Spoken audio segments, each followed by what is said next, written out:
পরিবার নিয়ে ঘুরতে এসে এই লোকগুলো সমুদ্রের ভেতরে ফেসে যায়। তারা দেখতে পায় তাদের চারপাশে কোনো পানি নেই, পানিগুলো অদৃশ্যভাবে গায়েব হয়ে গিয়েছে। এটা দেখে তারা আশ্চর্য হয়ে যায়। একজন লোক নিজেদের খাবার সংগ্রহ করতে থাকে। তখনই তার ছেলে এসে তার উপর 2টি কাঁকড়া ফেলে দেয়, যা তার ছেলে খাওয়ার জন্য ধরে নিয়ে এসেছে। ছেলে তাকে প্রশ্ন করে, আমরা কোন দিন এখান থেকে বের হব?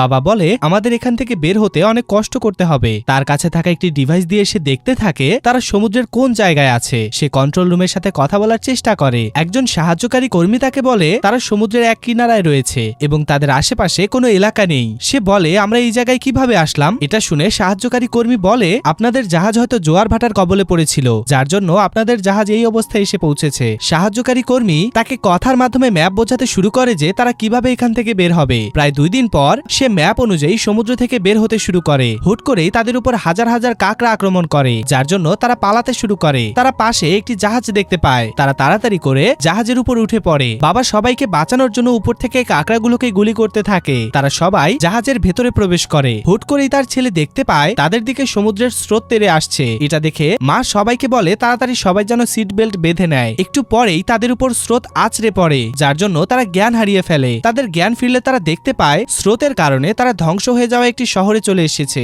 এটা দেখে তারা অনেক কষ্ট পায়।